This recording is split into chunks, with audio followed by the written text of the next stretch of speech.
శ్రీమాత్రే నమ. జయ గురు దత్తాత్రేయ నమ. ఈ వీడియోలో మనం వృషభ రాశి వారికి మార్చి 16 నుంచి 31 మధ్యలో ఈ పక్ష ఫలితాలు పరిశీలించినప్పుడు మరి ఈ పక్ష ప్రారంభంలోనే 4 గ్రహాలు ఏకాదశ స్థానంలో ఉండగా ఈ పక్షం ప్రారంభమైంది. అంటే లాభస్థానంలోకి ఏ గ్రహం వచ్చినా కూడా ఏదో ఒక తన భావ ఫలితాన్ని కారకత్వ ఫలితాన్ని ఇవ్వడం జరుగుతూ ఉంటుంది. ఎప్పుడూ కూడా ఎవరైనా దేనికోసమన్నా ఒక ప్రయత్నం నెరవేరాలి అనుకున్నప్పుడు 11వ స్థానంలోకి గ్రహం రావాలని కోరుకుంటూ ఉంటారు. అంటే మనం ఏదో భూమి కొనాలి, కుజుడు 11లోకి రావాలని కోరుకుంటారు. అలాగే వివాహం కావాలి, శుక్రుడు 11లోకి రావాలని కోరుకుంటారు. అలాగే విద్య, బుధుడు ఈ విధంగా ఉంటే మరి రాశి వారికి ఒక శుక్రుడు రాశ్యాధిపతి, షష్టాధిపతిగా లాభస్థానంలో ఉచ్చస్థితిలో ఉన్నాడు. అంటే అత్యంత బలవంతుడై ఉన్నాడు. కాబట్టి ఇప్పుడు ఎక్కడికి వెళ్ళినా కూడా వృషభ రాశి వారికే మాట చెల్లుతూ ఉంటుంది. వాళ్ళలో అట్రాక్షన్ పెరుగుతుంది. ఒక విధమైనటువంటి గుర్తింపు, గౌరవం కూడా వారికి లభిస్తుంది. అంటే ముఖ్యంగా ఈ రాశి శుక్రుడు ఎప్పుడు కూడా మగవారి కన్నా స్త్రీలకు బాగా సహకరిస్తూ ఉంటాడు. మరి ఈ రాశిలో ఎవరైతే స్త్రీలు అటు సినిమా రంగానికి, రాజకీయ రంగానికి కానీ లేదా వ్యక్తిగతంగా చిన్న చిన్న రాజకీయాలు, పాలిటిక్స్, మహిళా సంఘాల్లో పాల్గొంటూ ఒక ఫైనాన్స్ వ్యాపారం లాంటిదో, మనీ రొటేషను, చిన్నపాటి వ్యాపారాలు, ఈ బోటిక్ లాంటిదో, బట్టలో, బ్యూటీ పార్లర్లో నడుపుతున్నటువంటి స్త్రీలకి ఇది చాలా డిమాండ్తో కూడుకున్నటువంటి సమయం అన్నమాట. వారి చేతి నిండా చాలా పని ఉంటుంది. కొత్త కొత్త కస్టమర్స్ ఏర్పడుతూ ఉంటారు. మీ యొక్క స్కిల్స్కి అంతర్జాతీయ గుర్తింపు లాంటిది మంచి గుర్తింపు రావడం జరుగుతుంది. అలాగే మీరు తీసుకునే వేతనం కానీ, రెమ్యునేషన్ కానీ కంపల్సరీగా మీకు అది ఎక్కువగా పెరిగే అవకాశం ఉన్నది. అయితే ఈ నెల 18వ తారీఖు నుంచి ఇదే నెల 28వ తారీఖు వరకు సుమారు 10 రోజులు ఈ శుక్రమౌఢ్యం ఏర్పడుతుంది.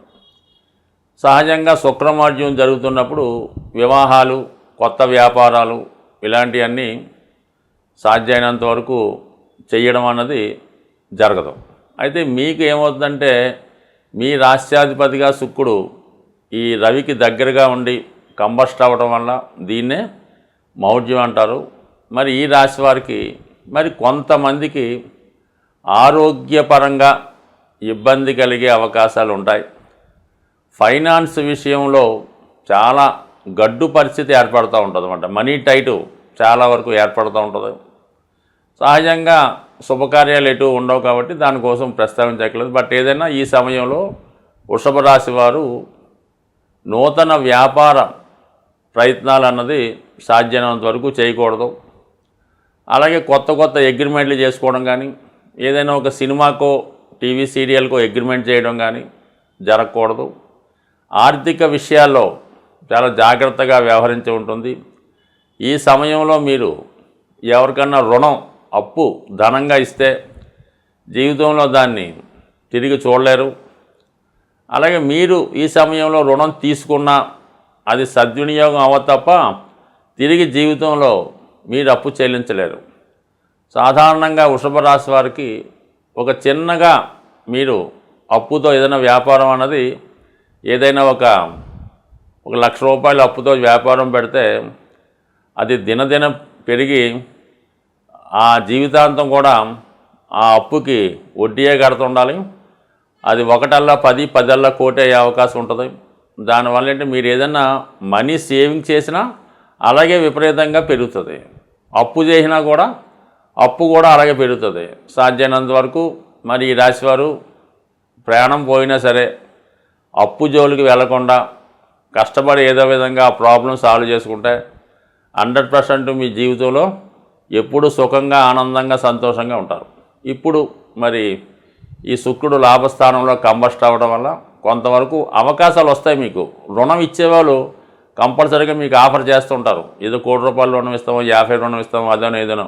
కానీ అందులో పడ్డారంటే చాలా ఇబ్బంది పడతారు. అది గుర్తుంచుకోండి.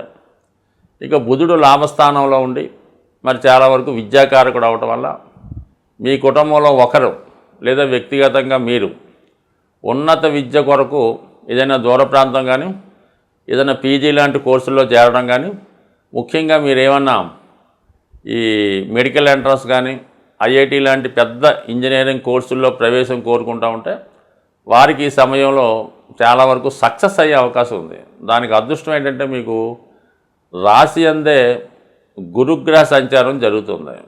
ఈ గురువు ఏంటంటే మనకి ఏ రాశిలో ఉన్నా చదువు విషయంలో మంచి భాగ్యాన్ని ఇస్తాడు.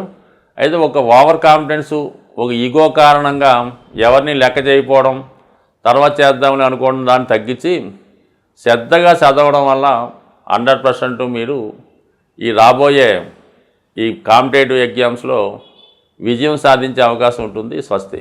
ఈ గ్రహాల ప్రభావాన్ని నుంచి తప్పించుకునే వాళ్ళకి మరి ప్రతి నెలలో కూడా 2 ముఖ్యమైనటువంటి దినాలు రావడం జరుగుతూ ఉంటుంది. అందులో సంకష్టాల చతుర్థి ఈ నెల 18వ తారీఖున రాబోతుంది. అలాగే మాస శివరాత్రి 28వ తారీఖున ఇదే నెలలో రావడం జరుగుతుంది. మొన్న ఫిబ్రవరి నెలలో మహాశివరాత్రి పూర్తి అయిపోయింది కాబట్టి ఇప్పుడు మళ్ళా ఈ మాస శివరాత్రి నుంచి వరుసగా మళ్ళా మహాశివరాత్రి దాకా ఎవరైతే క్రమం తప్పకుండా ఈ 12 మాస శివరాత్రులు ప్రతీ నెల ప్రదోష వేళ శివునికి విధి విధానంగా అభిషేకం జరిపించి ఆ రోజు కొద్దిగా వీలైతే ఎవరికన్నా బీదలకో ఎవరికో కొద్దిగా దానం చేసి మీరు ఒక నియమంగా ఆ రోజు ఉండడం వల్ల మళ్ళా మహాశివరాత్రితో ఈ 12 పూర్తి చేసుకుంటే ఇంచుమించుగా మీరు మళ్ళా తర్వాత జీవితంలో ఏ శివరాత్రి చేయకపోయినా పర్వాలేదు, అంతటి గొప్ప ఫలితాన్ని రావడం జరుగుతుంది. కాబట్టి అదృష్టవశాత్తు మరి ఈ నెలలో మీరు ఖచ్చితంగా ఈ మాస శివరాత్రి వ్రతాన్ని ప్రారంభించే ప్రతి నెల మీకు అనుకూలిస్తుంది. అలాగే ఇదే నెలలో మనకి ఈ పక్షం చివరిలో వస్తున్నటువంటి ఉగాది, ఈ ఉగాది రోజు ప్రతిదీ పండగ చేసుకుంటారు. కానీ ఏదో ఒక సంకల్పాన్ని మీరు ఈ సంవత్సరం పెట్టుకుంటే ఆ సంకల్పం కోసం ఏదో ఒక సేవింగ్స్ లాంటిది చేస్తూ ఉండాలన్నమాట. అదేనా ఏ సంకల్పమైనా మనీతో కూడుకొని ఉంటుంది కాబట్టి ప్రతిసారి కొంత ధనాన్ని ఆ సంకల్పం కోసం దాన్ని పూర్తి చేసుకుంటే ఒక మంచి సంకల్పం చేసుకుంటే దానికి కూడా మీకు ఈ ఉగాది మంచిగా జరుగుతుంటుంది. ఈ మాస శివరాత్రులు ప్రతీ నెల చేసుకుంటే మళ్ళీ ప్రత్యేకంగా మళ్ళీ ఇంకేమి చేసుకోకర్లేదు. ఇవి చేసుకుంటే మొత్తం 360 రోజులు చేసుకున్న ఫలితం మీకు పొంది మరి చక్కని ఆరోగ్యాన్ని ఐశ్వర్యాన్ని పొందుతారు. ఇందులో ఈ ఏలినాటి శని ఉండాలి, అష్టమ శని ఉండాలి, అలాంటిది ఏం అక్కర్లేదు. ప్రతి ఒక్కరికి కూడా ఏదో ఒక భావంలో ఏదో ఒక విధంగా శని భగవానుడు కష్టాలు పెడుతుంటాడు. అంటే కష్టం అంటే అది మిమ్మల్ని క్రమశిక్షణలో పెడుతుంటాడు అన్నమాట. ఈ క్రమశిక్షణలో పెట్టే విధంలో అది కష్టం అనిపిస్తూ ఉంటుంది. అందువలన ఏంటంటే శని ఇచ్చిన ఏ ఫలితాన్నైనా దాన్ని మీరు పాజిటివ్గా తీర్చుకొని అమ్మాయి ఇక్కడితో ఈ బాధ్యత మనకు వదిలింది, ఈ రుణం తీరింది అనుకుంటే ప్రతిదీ కూడా మీకు ఆనందంగా సంతోషంగానే కనబడుతుంటుంది. కాబట్టి మరి చక్కగా ఈ 12 మాస శివరాత్రులు ఆచరించండి. అయితే కొంతమంది బాగా తెలివైన వాళ్ళు, కొద్దిగా మనీ ఎక్కువ రొటేషన్ ఉన్న వాళ్ళు ఏం చేస్తారంటే ఈ 12 మాస శివరాత్రులకి ఏదో శివాలయంలో శివరాత్రికి 250 చెప్పుని 3000 రూపాయలు కట్టేసామండి, ఇక మేము 12 చేసినట్టే కదని చెప్తూ ఉంటారు. దానివల్ల మీకు ఎట్టి పరిస్థితుల్లో కూడా ఉపయోగం లేదు. మీరు ఏదైనా అవకాశం ఉంటే స్వయంగా శివాలయాన్ని దర్శించి కనీసం ఒక 10 రూపాయలతో కొబ్బరికాయ కొట్టినా పర్లేదు, కానీ ఈ పెయిడ్ అమౌంట్లు అలాంటివి చేయడం వల్ల మీకు పెద్దగా ఉపయోగం ఉండదు. పైపెచ్చి భగవంతుడిని ఏదో అవమానం చేసిన అంటే గుడి మెయింటెనెన్స్కి దానికి ఉపయోగపడుతుంటుంది. బట్ శ్రద్ధ ఇంపార్టెంట్ అని మా ఉద్దేశం. కాబట్టి ఆ కారణం వల్ల ఎవరైతే మంచి ఫలితం కావాలనుకుంటారో వారు ప్రతీ నెల విధి విధానంగా చేసుకోండి. ఎప్పుడన్నా మధ్యలో ఒక నెల మనం చేయలేకపోతే ఆ నెలలో మీరు టెంపుల్లో పేమెంట్ చేసి ఎక్కడున్న శివుడికి దండం పెట్టుకుంటే అదొక ఫలితం తప్ప ఈ టోటల్గా 12 నెలలకి ఒకేసారి కట్టేసి ఆ రసీదు జేబులో పెట్టుకుంటే ఆ పుణ్యం మన జేబులోకి ఏం రాదు. స్వస్తి.